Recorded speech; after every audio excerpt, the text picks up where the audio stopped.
All right, everyone. Football and beer coming together this weekend at Neyland Stadium as Tennessee takes on BYU, and later this fall with Garth Brooks bringing his stadium tour to Rocky Top. These announcements, good news for the University of Tennessee in what leaders are saying will add to the fan experience at Neyland Stadium. Good economically, they say.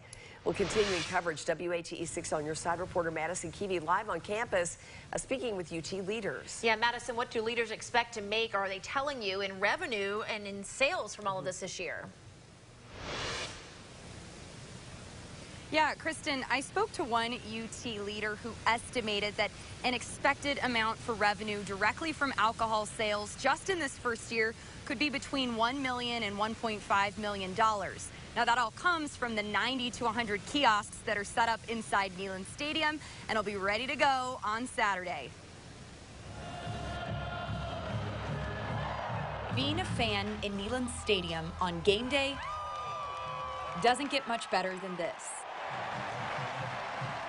Starting Saturday, a cold beer in the stands and the Vols on the field could be the start of a new tradition for some fans. We're telling everyone that we really hope that they walk away with is pack your patience in your clear bag. Beers will cost you between $12 and $13. Expect to be ID'd on every purchase. Those safety measures, not the only way Tennessee leaders are making sure fans stay safe. We have a security presence in Neyland Stadium every single game.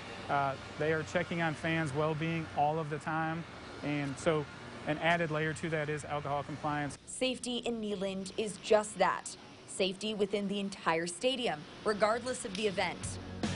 Go back and try again. Big news for country music fans and really for the university.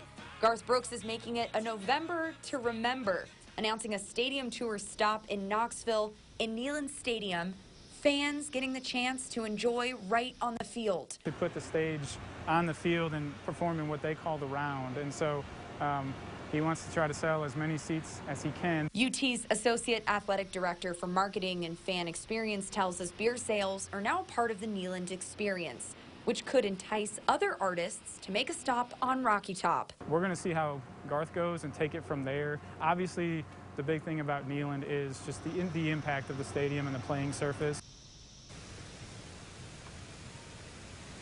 Now, UT leaders tell me that Garth Brooks has actually understood that football comes first here. So right after his concert, the entire field is actually going to be replaced, which they're able to do because, as we know, that is an open weekend and there's a little bit of leeway when it comes to timing for the next home game. So they'll have a brand new field, but you don't have to wait until November to get into Neyland and try these beer sales. Of course, that all starts on Saturday. Lori, Kristen. Lots going on. All right, Madison, thank you so much. And UT's athletics department working with university leaders to ultimately create, they say, the plan for sales at UT venues. So it's very fluid, pardon the pun. Philip Fulmer, by the way, no stranger to Neyland Stadium, of course, telling us the focus is creating both a fan and family-friendly experience all around.